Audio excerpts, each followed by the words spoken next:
I think we can start anyway, because we've got a very full program with some fabulous papers. We've got Nicola Palladino presenting on the role of the epistemic communities in the constitutionalization of internet governance, the case of the European Union High-Level Expert Group on Artificial Intelligence. And then we'll just go in the order of the program. We'll have Nanette Levinson, Idea Entrepreneurs, the case of the 2020 United Nations OEWG and Cybersecurity. And then we'll have Nadia Tjahja, Trisha Meyer, and Jamal Shahin presenting a paper on what is civil society and who represents civil society at the IGF, an analysis of typologies as well civil society in internet governance. And then finally, we'll have Chelsea Horn, who's going to speak on internet governance in the post-truth era, analyzing key topics in fake news discussions at IGF. I'm going to ask you, please, all not to exceed your 10 minutes so we can have a bit of interactive engagement. I know it's going to be very difficult because I've read these papers and they're very full, but that will leave us really maximum of 10 minutes for our discussant to discuss all of those, which is going to be an even bigger challenge. But Rasha Abdulla from American University is going to do that for us. So I'm going to ask Nicola to just kick us off right away. Nicola Palladino, thank you. Yes, I'm here. Hi, everybody. Can you see my slide? Yes, we can. Okay, are you seeing the slide of my presentation? We are seeing a Word document, Nicola.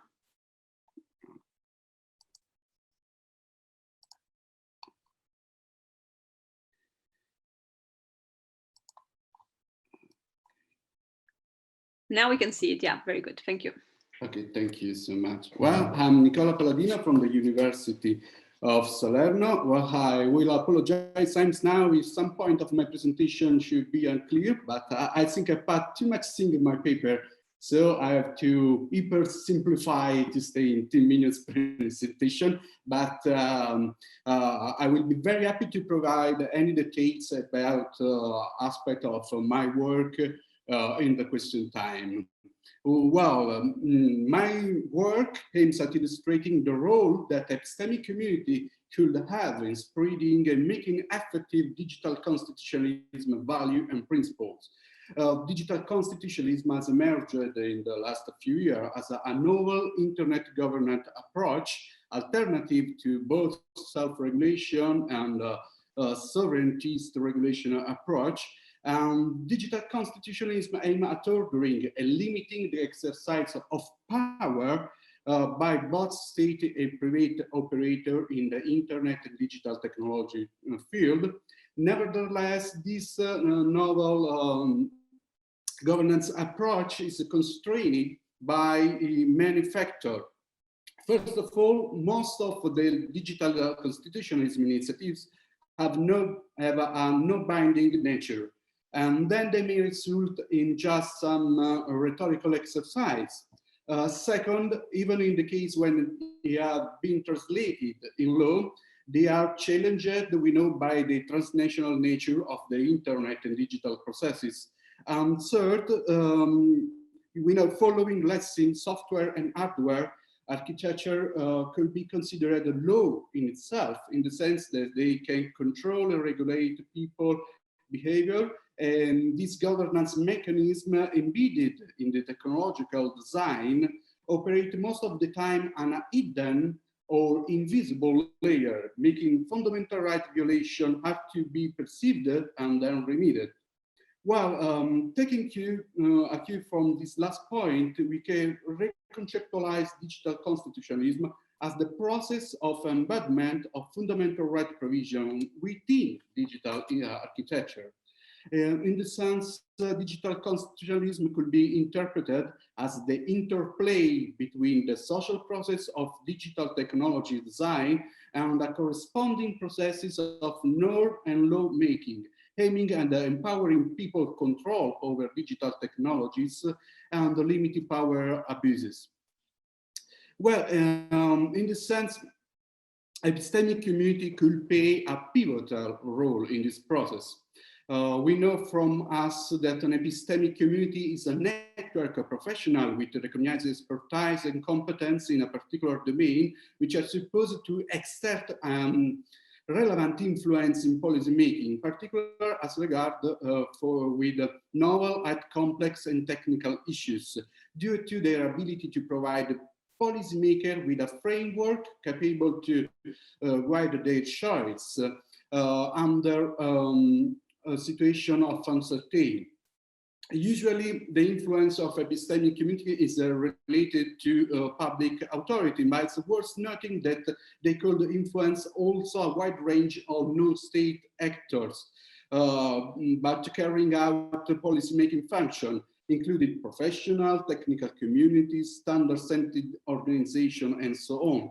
In so doing, epistemic communities are able to shape also transnational governance. Then epistemic community could be the link holding together technological design and norms and law production. Epistemic community with a strong commitment to our fundamental rights, they could act as a hub, spreading digital constitutionalism standard and principle, but influencing public decision maker to produce a hard and soft law instrument inspired by fundamental right framework. And they also influence the community of practice, professional, technician to embed digital constitutionalism consideration within their practice, routine, and code of conduct. Well, I decided to illustrate these dynamics through the case of the high-level expert group on artificial intelligence established by the European Commission in 2018. This high-level expert group gathered 52 members from different stakeholder groups and was asked by the Commission to provide advice about artificial intelligence challenges and opportunities, to propose ethical guidelines for artificial intelligence, and to support the Commission on further engagement outreach mechanism. Well, my exploration aimed at answering to three research questions. First of all, if the high-level expert group on artificial intelligence has effectively gathered an epistemic community. And second, if the work of this expert group represented an improvement in the development of a digital constitutionalism framework for artificial intelligence. And third, what was the impact of the work of this expert group? Well, to answer to the first question, that is, if the high-level expert group on artificial intelligence has effectively gathered an epistemic community, I analyzed the biographic notes and curricula of the members of the expert group and performed an affiliation network analysis, which revealed that 29 members on 52 are interconnected by some previous educational or professional background. Some of them also co-authored the relevant texts in the field of artificial intelligence, ethics, and principles, such as the ethical aligned design or the Asilomar artificial intelligence principle. Then we have another cluster of 7 members, and then we have 16 members with no affiliation. We can notice that in the biggest component of the network, we have also subgroups that revolve around some specific organization. I have no time to describe this group, but if you want later, we can spend some word about this. Well, then, nevertheless, the main evidence for the existence of an epistemic community is given by the sharing of a common belief system that, according to us, should include a shared set of normative and causal belief, shared notion of validity, and a common policy enterprise. In order to investigate if to what extent the member of the high-level expert group effectively shared the common belief, I collected texts drafted by the expert group members concerning artificial intelligence, and I used them to perform a discursive network analysis. That is another kind of social network analysis relating actor with concept. The main findings of this kind of analysis has been that all the members of the high-level expert group on artificial intelligence shared at least partly the same set of concepts. Even in this case, it should be possible to distinguish some cluster subgroups in this network. But the important thing is that we have a common network of people, of experts sharing the same belief. These concept arguments that they shared seem consistent with the belief system theorized by us for epistemic community. There are shared normative and casual belief according to which the alignment with the society, value, ethical principle, and fundamental rights is crucial to reach the benefit of artificial intelligence, but to prevent the misuse of artificial intelligence, but also to create trust in this technology and avoid a loss of opportunity due to an underuse of artificial intelligence. And then the member of the expert group also shared the common policy enterprise. Indeed, they aimed at achieve a human-centric artificial intelligence.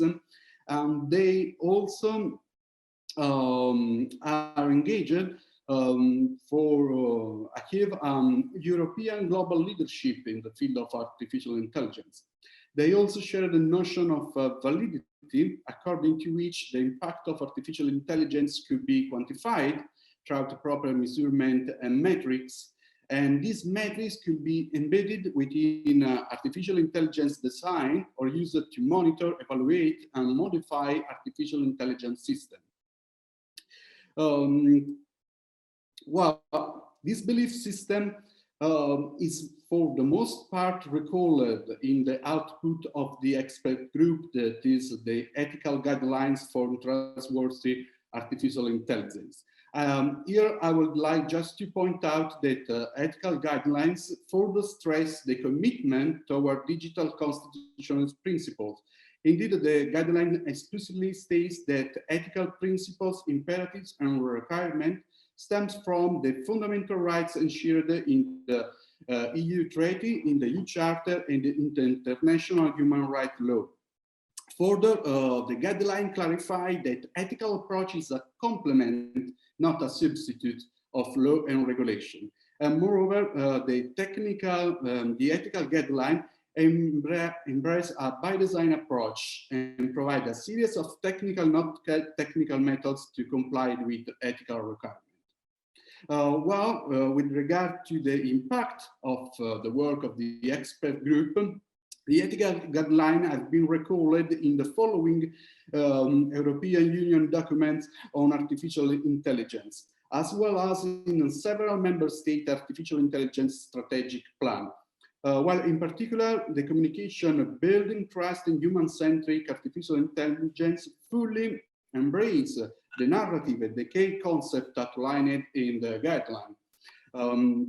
Moreover, the white paper on artificial intelligence and the Parliament framework proposed to institutionalize the guidelines provisions within mandatory legal requirement for high-risk artificial intelligence application and to establish a regulatory authority or independent certificatory entity. And to the other side, they aim at promoting a voluntary labeling schemes for low-risk application. While coming to the impact on non-state actors, we have to know that the communication that established the expert group also provided for the establishment of the European Artificial Intelligence Alliance, that is a multi-stakeholder platform to gather input, exchange view, and develop and implement common measures to encourage the development and use of artificial intelligence. The Artificial Intelligence Alliance took an active part in the work of the expert groups. The member of this multi-stakeholder platform submitted more than 500 contributions to the first draft of the ethical guidelines, and they also participated in the piloting phase of the ethical guideline assessment list that was an instrument provided by the expert groups to firm and company to try to assess the requirement they advanced in the guidelines. And some stakeholders, including IBM, SAP, AXA, are already endorsed or recalled the expert group guidelines in their policies. Well, just to alert you to your being well over time, if we can wrap up with this slide. Thank you. Okay.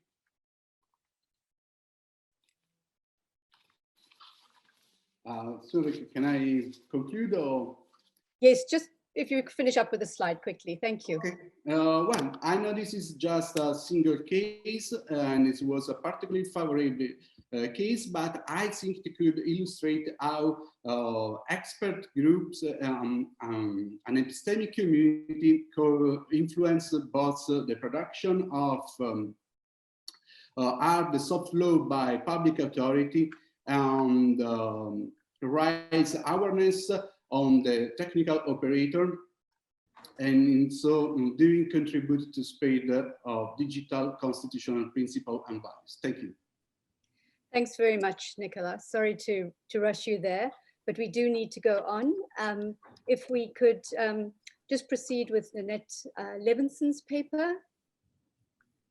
Great. Thank you. Yes, thank you, Nanette.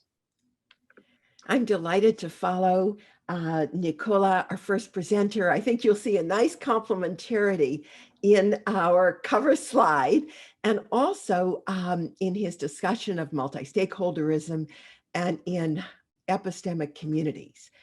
These are examples of studying idea flow. And so I'm looking at idea flow in the case of the 2020 United Nations Open-Ended Working Group on cybersecurity. I'm going to speak briefly about my research puzzle, then quickly about my methods and a few constraints, share with you some of my findings, and give an in-race, in-process summary. And the reason for this is, of course, due to the pandemic.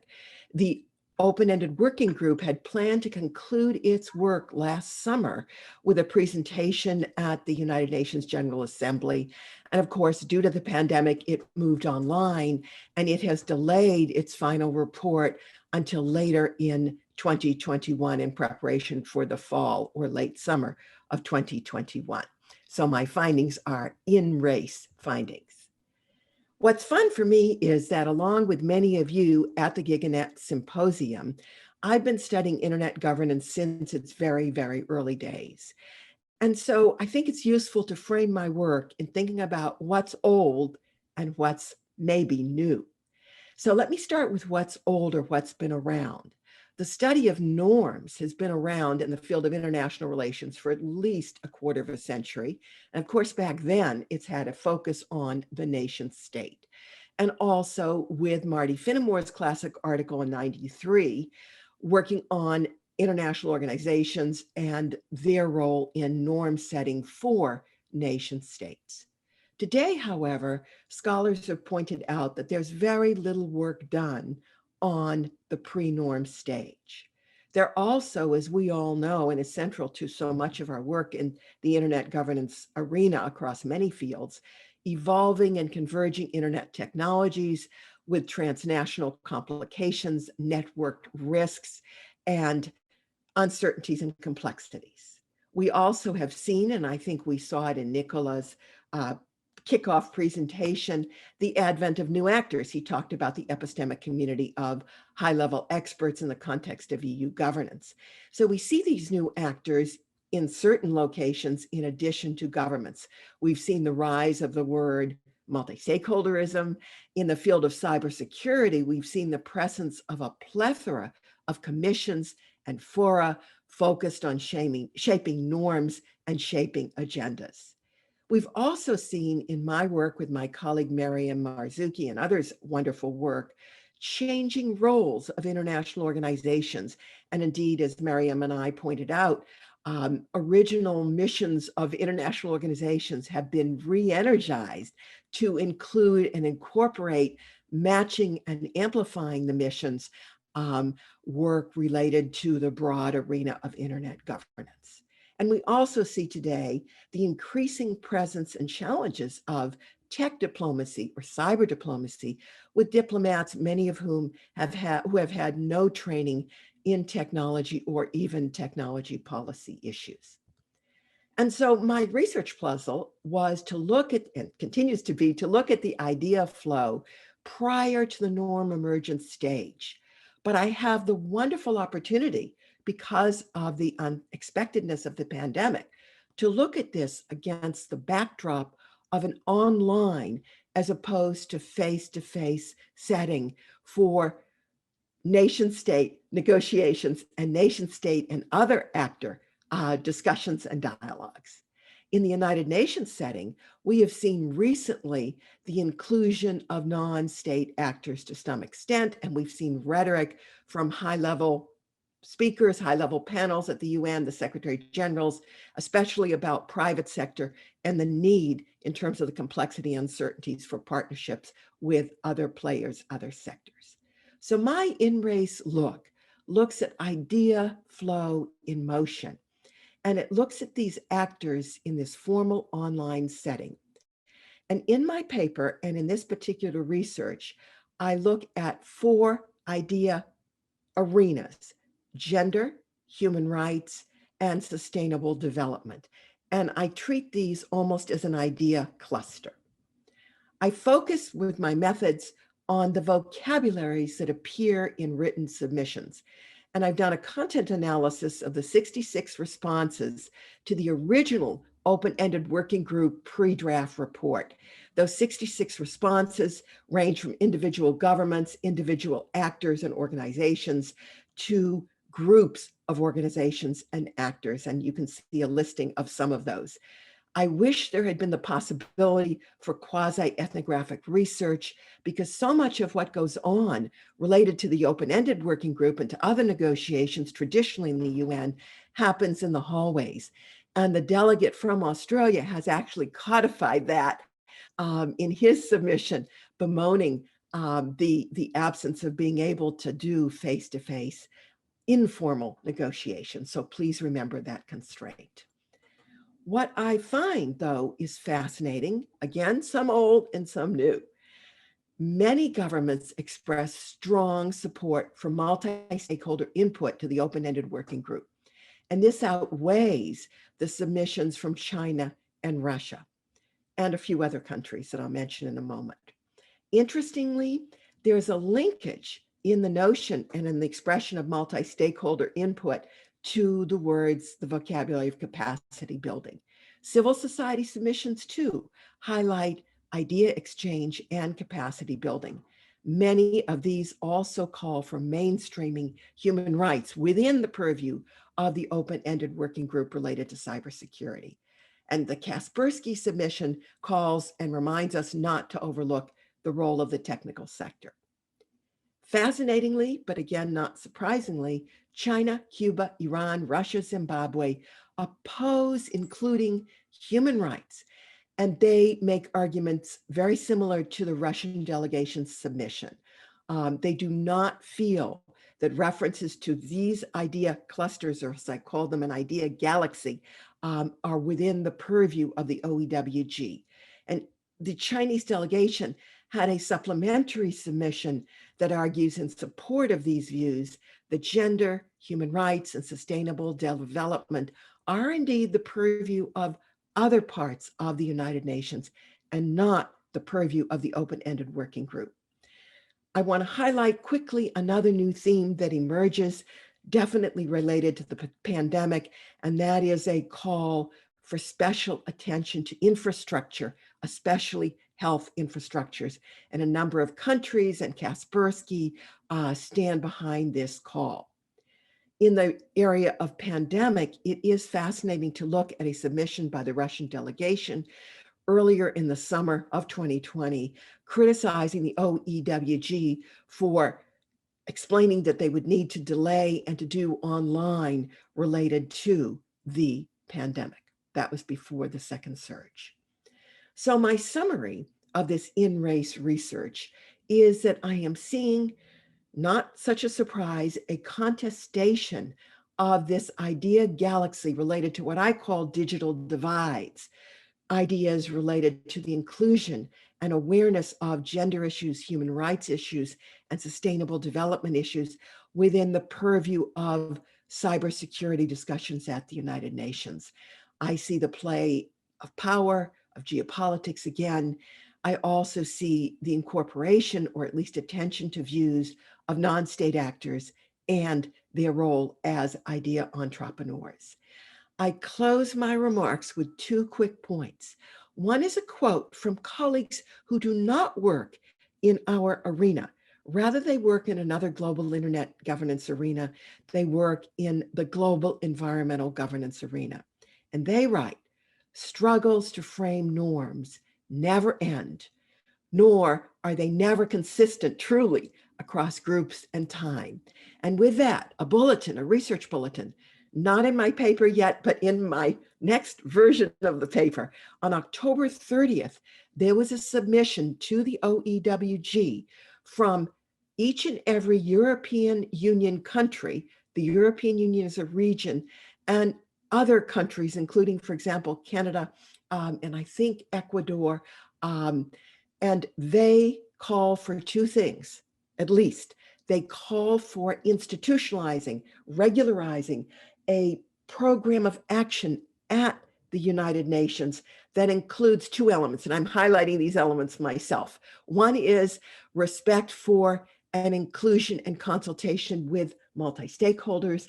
And secondly, interestingly linked to this, and I want to watch for this linkage again, linked to a call for a focus on critical infrastructures, of course, propelled by the pandemic. And so with that, I will say, stay tuned. And I look forward to discussing this later with all of you on the panel with our discussant and with our participants. Thank you. Thank you, Nanette, and wonderfully timed. We're just about to approach 10 minutes. Thank you very much, and fascinating as well. I'd like to now move swiftly on to our group, Nadia, Trisha, Jamal. I'm not sure who's going to kick us off there. I believe Nadia.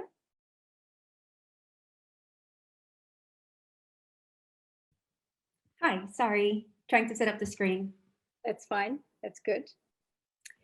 Well, I'll get started. Good afternoon from Bruges in Belgium. My name is Nadia Tjahja and I'm a PhD fellow at the United Nations University and the Vrije Universiteit Brussel. I'm pleased to present our paper, What is Civil Society and Who Represents Civil Society at the IGF? An analysis of civil society typologies in internet governance. And I'm joined online by my 2 co-authors, Professor Trisha Meyer and Professor Jamal Shahin. If you have any questions during the presentation, please feel free to ask in the chat and they will be happy to provide you with more information. So our work seeks to contribute to a bigger debate in which we as a society are trying to develop a new IGF structure, which is inclusive and multi-stakeholder. However, currently civil society is treated rather ambiguously, both in the literature, but also in practice. Therefore, we analyzed the on-site participation datasets of the IGF from 2006 to 2019 to understand the composition of participation of civil society. And we designed a framework and typology which aims to provide a better insight of representation of civil society at the IGF. This exploratory study has shown that there is a hidden wealth available in the statistics of the IGF that can inform our policymaking capacity in terms of topics, representation, but also providing access and ensuring outreach to specific communities. So we wanted to highlight parts of our findings during this brief presentation. Before we share our findings, we will briefly go over our methodology, which was conducted in 3 steps. In step 1, we sought to identify who's present in the civil society data. This makes sense because that's the essence of our paper. But here I need to clarify that the IGF civil society data does not contain purely civil society. For this purpose, we designed our internet governance multi-stakeholder framework based on our institutional definitions review, which I will address later in this presentation.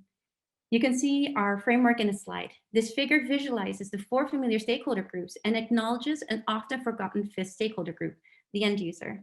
The definition we based on the recently published RC 8890 by Nottingham. So while I won't go into the definitions of the different stakeholder groups at this time, we did want to highlight one part of this framework, the concept of intersecting stakeholders. So when we looked at the data, we noticed there were overlaps between stakeholder roles. A good example of this would be the No Hate Speech movement, which is organized by the Council of Europe, which is an IGO. But the campaign is known to be citizen, specifically youth-driven. Therefore, it overlaps both in IGO and civil society. But let's have a look at our preliminary findings. So you can see that 90.8% is pure civil society, and 8.2% has overlaps with other stakeholder roles. And this is notable because these groups could fall in between gaps of representation. So in overview, this is how step 1 and 2 looked like in numbers. 14,709 participants self-identified themselves as civil society or other between 2006 and 2019. We removed duplicate organizations and end users from this list. This left us with 4,632 unique organizations to analyze. We removed the other stakeholders, such as the private sector, tech community, governments, and IGOs. And furthermore, during our research, we had to exclude 1,802 organizations as their websites were not traceable, unavailable. There was no information on the pages, or there were security warnings. So this left us with a data set of 2,830 unique civil society organizations to analyze. So civil society is the space in a society where collective citizen action takes place. However, this has been conceptually and politically contested. While the effectiveness and legitimacy of civil society in international fora has been addressed, the literature is largely silent on the actual constitution of civil society in these spaces. So in the table, you can see a wide range of structures, norms, and roles emphasized for civil society. Although the different definitions of civil society treated as one homogeneous group, almost all definitions examined seem to recognize that this group consists of a large number of different actors that are diverse in structure, nature, and objective. So the ambiguity leads us towards focusing on composition, and we decided to focus on a purpose-focused approach, which for us is a necessary step that needs to be carried out in order to understand how to engage effectively and legitimately with civil society in questions of global governance. And we'd be happy to discuss this and our rationale during the question and answer. So this leads us straight into step 3, where we coded organizations following our civil society purpose-focused typology. In overview, our typology looks at 4 different types: knowledge and our capacity building, problem-driven advocacy, end-user group representation, and coordination entities. You'll also find they have intersections, where an organization has multiple purposes and therefore overlap. The knowledge and our capacity building type focuses on organizations that are educating and sharing information in communities to create a more informed society. A general overview is outlined in the slide, but here are some interesting findings. The top 6 countries, the US, Brazil, Germany, UK, India, and France, for all civil society organizations and academia are identical. This finding is to be expected. It confirms that there is no noticeable discrepancy in overall and academic representation. Turning to press media, 6 of the top 10 countries for press media are the same as the top 10 in the overall ranking, with 9 of the top 10 countries for media press presence hosted the IGF. This latter finding is also unsurprising, as the IGF is likely to attract international press attention. Perhaps more striking is the minimal presence or lack of press media at some IGFs. Greece has none, Egypt has 2, Mexico 3, and Switzerland 1. So if we compare geographical location across all civil society, academia, and press media, we notice that 3 countries, namely the US, Germany, and India, consistently feature in each top 5. The problem-driven advocacy type includes organizations which advocate, lobby, and or provide services to resolve issues that reflect the need of the community. They are often solutions-oriented, have specific end goals, and may provide services. Unlike IGO frameworks, this type does not outline specific topics such as human rights, copyright, or poverty. Considering that every year new themes and topics arise in the field, it is hard to keep listing topics. An interesting pattern that we identified was the divide between civil society organizations that seek to empower versus to protect. Empowerment organizations focus on achieving particular goals, such as the Free Software Foundation of Europe, which lobbies for software freedom. On the other hand, protection organizations address topics by which society is being negatively influenced. For example, the Family Online Safety Institute which aims to protect children online and focus on good digital parenting to ensure online safety. The end user group representation builds on the end user stakeholder group from the Internet Governance Multi-Stakeholder Framework.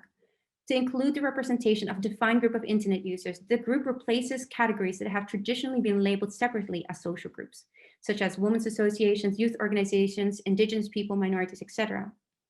A general overview is outlined in the slide, but an interesting finding is that the data shows that representation includes new vulnerable groups, which have normally fallen outside the traditional listed categories, such as sex workers, such as the crested crane lighters, and veterans, like the Association Internationale des Soldats du Pays.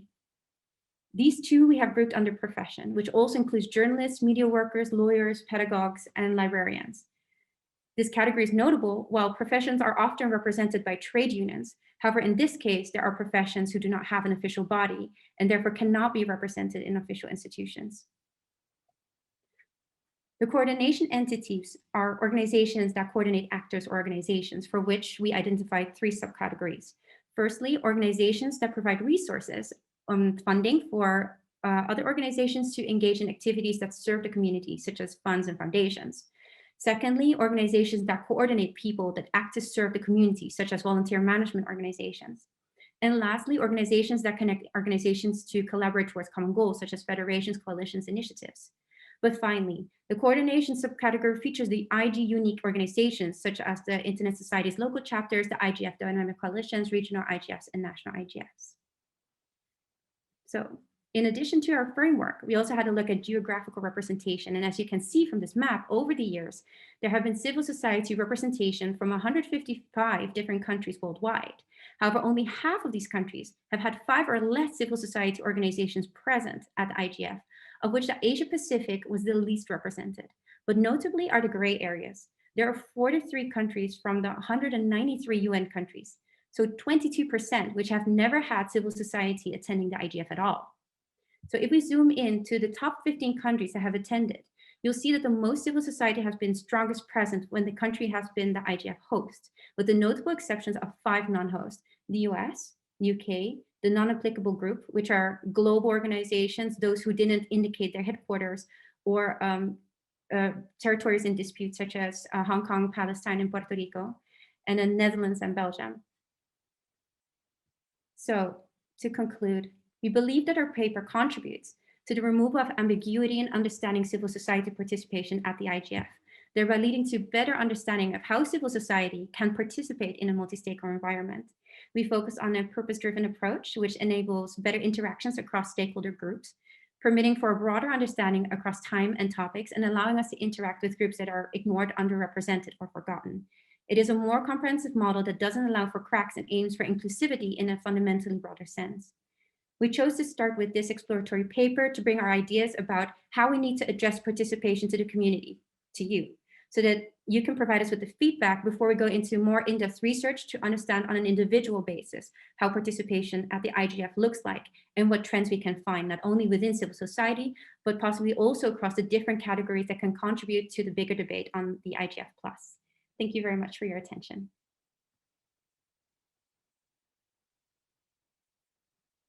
Thank you very much, Nadia. Very interesting. Also work that I know the MAG chair is actually undertaking some research on this area, and this will feed very nicely into that. So I'm sure they'll be picking up on that.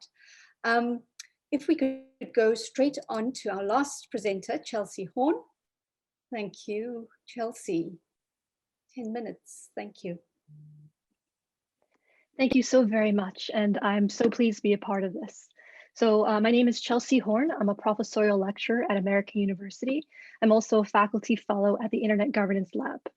So my paper presentation is on internet governance in the post-truth era, analyzing key topics in fake news discussions at IGF. So we live in a post-truth world. The Oxford English Dictionary in 2016 declared post-truth to be the word of the year and mapped out a 2,000% increase of the term's usage since 2015. We also see this in other phrases and terminology, such as alternative facts and the infamous Rudy Giuliani quote of truth isn't truth. Now, fake news in quotation marks has become a rhetorical device. It's an umbrella term, and it's showing a shift in rhetoric. Now, it's a problem when we use the term fake news, as many scholars have noted, because it's overexpansive in its terminology and application. It's sometimes confusing to see one person's fake news might be someone else's weaponization of rhetorical devices to discredit news media. So it's important to have some specificity when we're referring to fake news. Now, the purpose of this paper is to shed insight on the major themes and terms of discussions of fake news in relationship to internet governance. And now we know that one major internet governance policy issue today centers on this critical and urgent question of regulation. At what level? The local, the national, the international. Further, this paper addresses this informal question of what do we really talk about when we talk about fake news? And further, it builds upon my esteemed colleague, Dr. Derek Cogburn's 2019 paper, where he's making the case of the application of text mining and big data analytics to internet governance as a robust opportunity to share more insights on these important conversations. Now, the research questions, I had 3, but for the purposes of this presentation, I'm focusing just on the first 2. Now, the first one is overall in the post-truth era, so marking from 2016 onward, what are the key terms that frequent internet governance discussions at IGF of myths, disinformation, fake news, propaganda, and their like?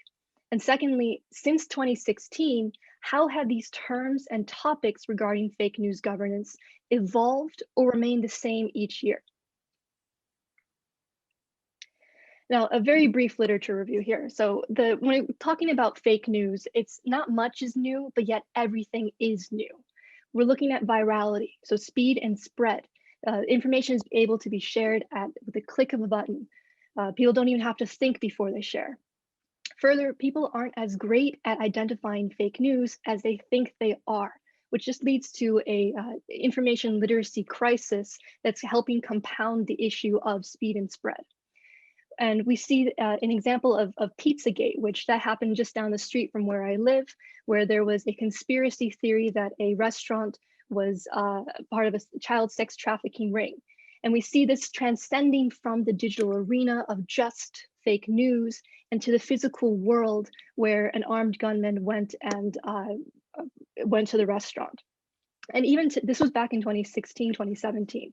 And this same conspiracy, because fake news is so salacious, it persists today. And this past summer, Pizzagate was trending again with teens on TikTok. There's been attempts at creating a typology of what exactly is fake news. And one study showed that they divide it into 6 categories: a news satire, news parody, fabrication, manipulation, advertising, and propaganda. And now much of the information that's shared today is via social media between friends and family, helping compound this issue of a false sense of credibility and authority to these news articles. And finally, there was a NATO Stratcom report that in 2016 showed that at least 43 countries had already proposed or implemented regulations on specifically the idea of fake news. So there is and has been a movement of regulation of fake news specifically. Now, looking at the data set for this paper, I was looking at IGF. It's an ideal data set because it's representative of the multi-stakeholder model. Looking back at 2019, they had over 3,600 participants in person and over 3,000 online participants with delegates from over 161 countries. And looking at the transcripts, they are all publicly available online. I downloaded them as text files, and the full transcripts from most of the panels are available online as well too. So in choosing my data here, I was looking at, again, 2016 and 2019, which is our post-truth moment. And I selected for all the sessions on misinformation, disinformation, fake news when it was applied, freedom of expression online, opening, closing, and special organization sessions, core internet policy, and value sessions. All sessions that are addressing at some point the issue of fake news as a moment of crisis. Now, it's interesting, this was not originally one of my research questions, but to look at the total transcripts by year. 2016, which in effect was a year zero because of the way that submissions happen and post-truth didn't become as a popular terminology until late in the year, we had 25 transcripts available. 2017, when we had this peak use of fake news, we saw the same exact amount of transcripts of sessions dedicated to these topics. In 2018, we saw a slight decrease, and last year there was only half the same amount of sessions addressing these issues. That stark decrease indicates that the focus is not as high on these issues as it was early on. I applied a term frequency analysis to these transcripts. This is a count-based evaluation that's commonly used in text mining approaches. And it suggests that if a term appears frequently, it's considered important. So in preparing the data, I used RStudio, and I used a tidyverse package. And so it involves restructuring the data into tables. And of course, the data was cleaned for stop words. So here, looking overall at the 4 transcripts here, or the 4 years, we see that the top terms indicated are internet and people. So those really shoot up to the top. It should be no surprise at the Internet Governance Forum that internet is one of the top terms used. The people suggest a stark human aspect and concern with the issues of mis and disinformation.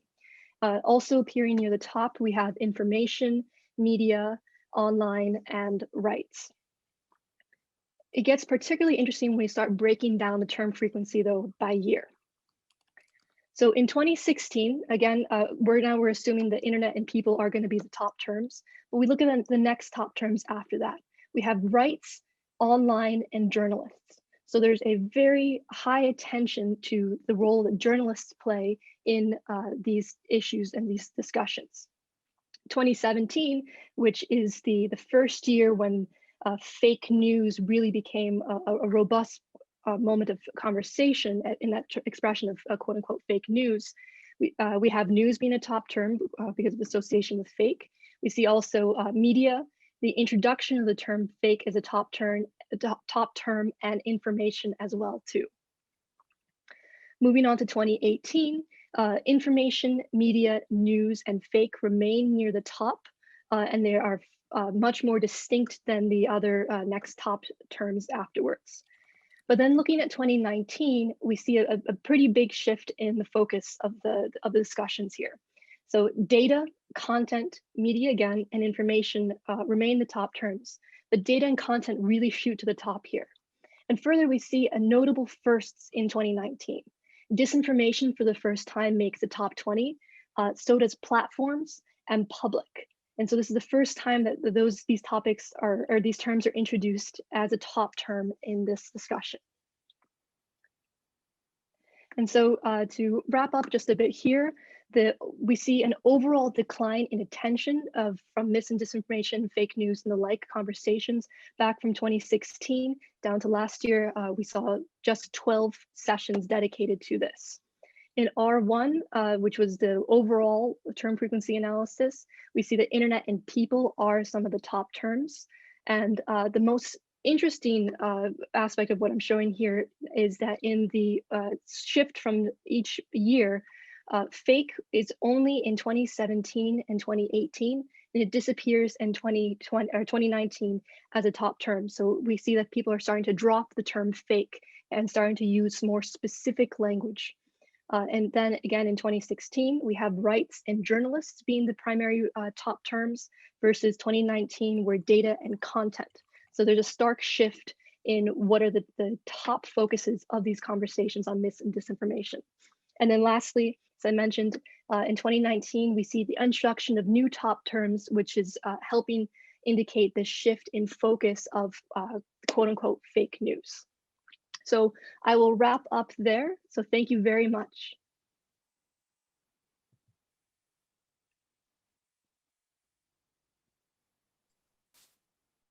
Thank you very much, Chelsea, and right on time. Thank you for that, and very interesting. Rasha, I'm going to ask you to complete the final very difficult task of discussing these quite dense papers in the 8 to 10 minutes we have for this. Are you wanting to share a screen, or are you just going to discuss? Hi, I don't need to share a screen. I'll just have some verbal remarks. Thank you, Alison. Thank you for inviting me to be on this panel. Truly interesting papers. I enjoyed reading them tremendously. And I just have a few remarks, maybe for furthering the discussion and taking it forward rather than anything else. I'll start, I guess, in the order that they were in the program. So I'll start with Nicola's paper, which I found very interesting, very solid theoretical background, societal constitutional theory, systems theory, and how the constitutionalism of code can be used by epistemic communities to advance maybe an agenda of a more ethical internet for all of us. Some questions just came to my mind, rushing as I read the paper. Is this really, a new thing? Is the idea of an epistemic community a new thing? Can the MAG be considered an epistemic community? Can the IGF community or GigaNet be epistemic communities? And what exactly are the differences between these groups and the EU high-level expert group that you took as an example? Do these all have like similar interests and can be therefore counted as epistemic communities? And in this case, then what makes an epistemic community successful or less so? How can we really measure the impact that these groups have at the end of the day? Because at the end of the day, that's what we want. We want to see an effect. We want to see more ethics in the internet, really, in every aspect of the internet. We want to know more about how data are collected and given, and how we are monitored online. We need to know all that stuff. We need more transparency. We need more accountability on the part of platforms and governments. And so the question is, how do we really measure the impact of these groups? That's what I found a little bit maybe lacking in the paper, and it just could be because more time is needed, to fully assess the impact of groups such as the EU high-level expert group or other groups for that matter on the scene. How do we really estimate whether these groups were successful or not? I know you had a comprehensive account of like how the report was used, who mentioned it in further reports, but really at the end of the day, what is the effect of all these reports that keep mentioning other reports? At the end of the day, what actually happens with the internet as we know it? I think that's important for us to assess and to try to think as an academic community or as a research community, to try to think of what are the proper ways to operationalize and to measure such effects at all. How do we really know if these groups are successful or not? What are the benchmarks? As you said towards the end of the paper with the IBM example, that might have proved more to be a PR move rather than a genuine ethical concern. So the question is, how do we make these reports enforceable, if anything? How do we actually affect governments and companies and big platforms? And I'll come back to that again towards the end of my comments. I'll move on to Nanette's paper, which again I found very interesting. I like the 6 factors contributing to the diffusion of ideas, which you mentioned in the paper. I think you can maybe elaborate more on that for a very theoretically sound contribution to the literature. Of course, as you said, the paper points clearly to a divisive pattern, to opposition by a few governments, but still a few governments that count. Russia, China, Cuba. When they say it's absolutely unacceptable to deal with human rights matters in the work of the United Nations OEWG, you know, that again brings me to the same question: how do we make these countries listen? How do we make these governments listen? You know, the paper raises some very good questions. I think again, in part, the impact of all these reports maybe will be more clear in given a little bit more time. But again, we need to think of academic or scientific benchmarks of how do we really measure the impact of all these efforts. I will move quickly to Chelsea's paper on post-truth era, which I found again really interesting. I like how these, you know, these all new terminologies came up, and particularly the analysis of our, you know, very own IGF. I find the move from internet and people to, you know, to data and data and content very, very interesting. Have we shifted the attention from, you know, from people to governments? Have we shifted the attention from agents to content? I think we maybe having data on such elements are very important. I'm a former MAG member myself, and I know that in recent years, the MAG has developed its program or its main themes based on a survey that is deployed to the community. And so, you know, is there a drive within the community to think of matters of content more than matters of people and matters of agents? And does that reflect any particular ideologies, or is that just a matter of, you know, where we are in the process? Alternatively, could the analysis maybe have benefited from bundling terms like fake and disinformation or misinformation? I realized that the actual shift from using the word fake to using the word disinformation actually tells us something, but in the broader sense of knowing what we're talking about as a community, would it maybe be also useful to run, you know, a parallel analysis, sort of aggregating these terms and see if that's going to be at all different, or how different will it be? I think that might also add a little bit to the picture. And finally, the paper on civic society, the IGF, which is another very interesting piece.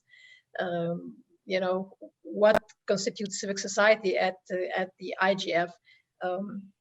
I would have liked to see you include remote participation. I know you said in the paper that you didn't. You said, you know, you said for practical reasons. I couldn't quite understand whether that information was not available on the IGF website or why not. But I think we're all seeing this year, we're all seeing how important remote participation is. I mean, we're all remote participants at this point. So I think maybe including the remote participants would give you more of a comprehensive idea, mainly because I think most of the remote participants are going to be civic society members. You know, they're people who can't afford to travel, who didn't get the funding, who probably are not associated with a government or a big business. So that's why I think remote participation might really be useful to include. I found the geographical analysis to be very informative. It might be also interesting to take out the civic society participants from the particular year that a particular country was hosting the IGF, and see how the results change if you just take out that country for that year, just to sort of control for that variable of hosting the IGF, which is obviously a big variable, and just see how patterns are otherwise. You might want to reconsider or to enhance the operational definitions for your content categories. I think, for example, human rights will encompass all other types of rights, such as digital rights, so on and so forth. And also within the distinction between organizations that empower versus organizations that protect. Isn't a group, for example, the examples that you mentioned in the presentation, isn't a group that aims to protect children against online harms, isn't that also in a way sort of empowering children in this regard? How do you draw that line for a better assessment of the groups? And finally, just a side note, I found it really interesting that you said in the paper some government members have self-identified as civic society. I found that truly to be interesting. Just a final note particularly for the papers that that tackled more the theoretical ideas of how do we actually make an impact, what kind of groups make an impact. I still found that the papers tackled things more from the Western point of view, from the point of view of Western societies, where more or less it's assumed that most bodies will actually want the internet to be ethical. Or at least that's the feeling I got. I mean, when you have an epistemic community, how do you make sure that every member of the epistemic community has that interest at heart of actually making the internet better? I mean, if you're including companies, or if you're including members of big platforms, how do you make sure that that interest is going to trump the profit interest? And if you don't include them, then then what? Then we're at a standstill. So the question is, how do we make the big platforms? How do we make governments in less democratic societies and in more repressive societies? How do we make them listen? How do we make these people have their interest at heart to have a more ethical internet at the expense of monitoring their citizens' activities or making profits? I think again I think that's the big question really, and I wasn't sure if the papers provided an answer to that point. And I realize it's a very difficult question, but I think we all collectively need to be thinking about that as sort of an end target, because really nothing can happen unless you sort of get these people on board. So how can you make the rest of the epistemic community, if I'm using that term correctly now, how do you make these people have more of an impact to sort of force the big companies and to force the less democratic regimes to actually want to seek a more ethical internet? I'll stop here, and I've really enjoyed the papers. Thank you very much. Thank you very much, Rasha. We are rapidly running out of time, so I'm going to conflate things if the panel will just work with me here. If you'd please look into the chat. Most of you have at least one question. I will just check that you have, otherwise I will pose one to you, but starting with Nicola, if you could raise any questions you have with your other panelists, respond to one question that's in the chat that you'd like to, and try and do that in a couple of minutes. That would be fantastic. So let's start with Nicola. Nicola, I was just saying while you get that together that, okay. Can you hear me? Parts of yes, we can. Okay. I would like to start with your question, Alison. You asked in the chat if we risk the trap that epistemic community become the enforcer of strategy serving dominant interest at the end, if I well understood. And yes, this is the case also in the artificial intelligence epistemic community. At the end of my presentation, I said that the case I presented was a particularly favorable case because the European Commission selected and used this epistemic community or this expert group to legitimize and support a strategy that is already outlined in this document, and is doing that in the context of a geopolitical struggle about artificial intelligence. Because if the European Union is investing on a human-centric, trustworthy artificial intelligence, yes, of course, it's because these are our value, and we want to safeguard our value against the value of China, of the USA. But this is a market discourse also, because in the document they are clearly defined as a competitive advantage. We want to make the trustworthy artificial intelligence because we think that in this way we can acquire a leadership in this market, in this technology that in the future will become more and more important in the power relation among country and regions.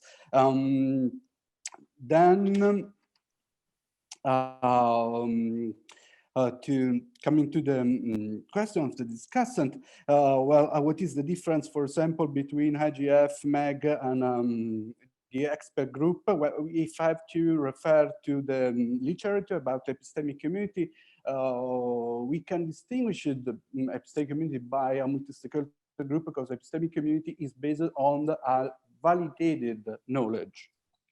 It's a validated knowledge, and their political enterprise, their normative statement derived by this validated knowledge. So epistemic community believe that they can demonstrate and can make logically descend what it proposed from some observation that is validated. Nicola, the difference. If you could just wrap that up. Sorry, we've got very little time. If you could just wrap up your thought.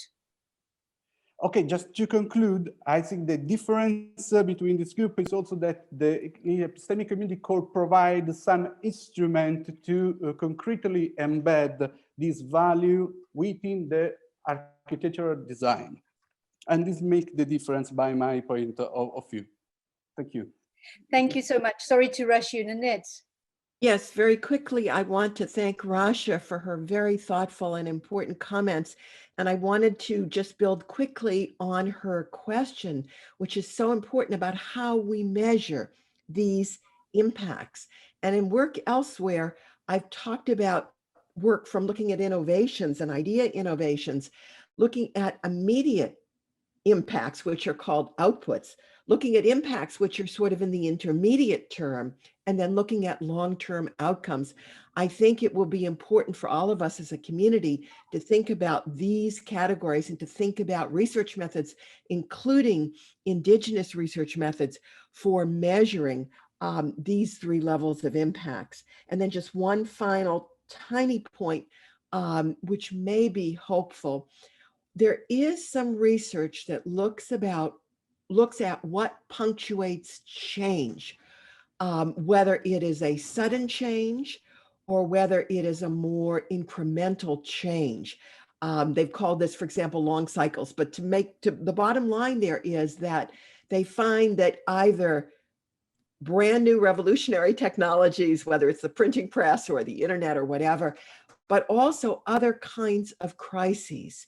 So I wonder, perhaps hopefully some silver lining coming out of the pandemic, whether indeed the pandemic itself might spur positive change. Thank you so much, Nanette. Nadia. Can someone else do it?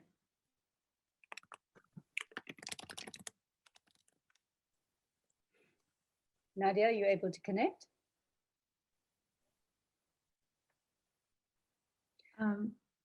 Chelsea? I'll do it. Shall I? Okay. Hi. Hi. I hope you can all see me. I can't see myself, so I guess that's fine. Anyway, thanks very much for all of the comments. I think many of the questions that we had in the chat, we've already gone through.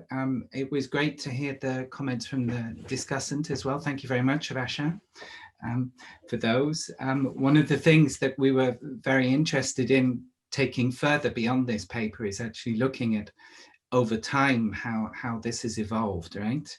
And that would necessarily mean that we would be drawing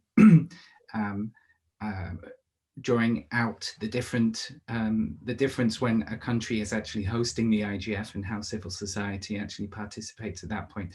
For remote participation, I think there are really practical issues there. We just can't get hold of all of the data, and we can't find out when people are actually registered on the online registration, on the on-site registration.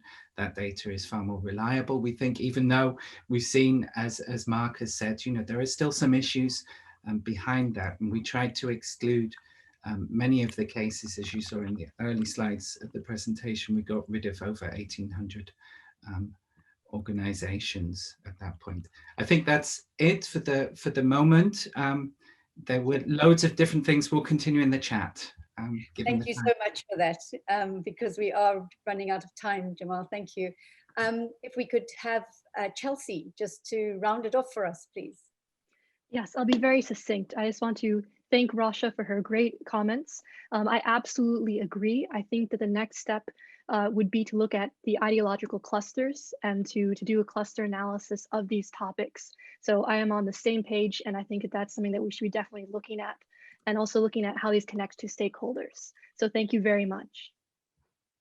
Thank you very much. I've actually rushed you so much that we have 2 minutes. If anybody would like to add anything, Rasha, I'm not sure if you want to come back on something, or if anybody would like to particularly highlight one of their questions very quickly from the chat. I don't know if Sandra Bremen wanted to, she asked a very interesting question in relation to fake news and decisions around might very well affect elections tomorrow in the States, but that would require, regulation of fake news. It might not actually be internet governance rule changes, but that there are but certainly to get the kind of changes that were being spoken of, you would need to adjust internet governance rules.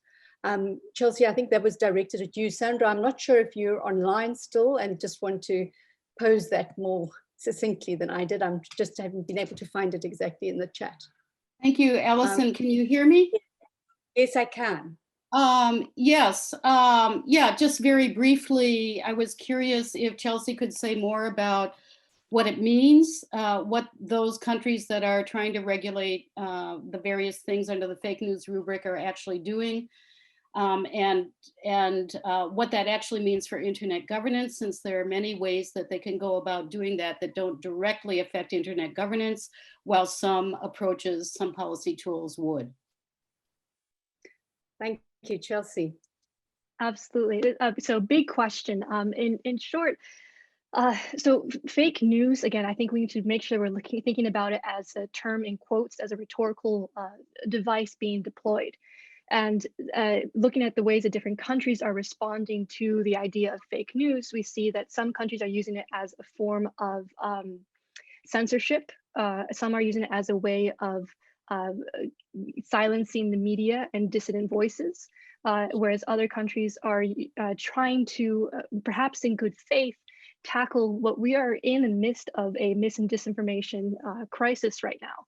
So there are a vast array of different motivations and purposes guiding the usage of fake news as a shield, as a sword to tackle these issues that are going on right now. But that NATO Stratcom report in particular really does unpack also by the breakdown of whether a democratic country, a sort of democratic country, they break it down much more in detail about how countries are trying to specifically tackle. And then, as we know, platforms are individually taking on this challenge to various levels of efficacy.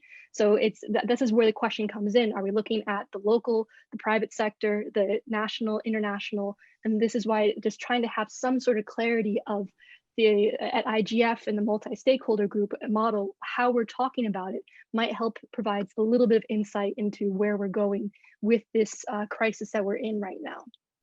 So if I may just offer a brief comment going forward in case it's useful for you conceptually, you've talked about motivations and effects.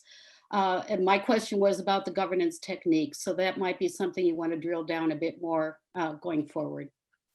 Thank you very much, Sandra. Thank you very much, Chelsea. I'm afraid people are already joining for the next session. We have to wrap up.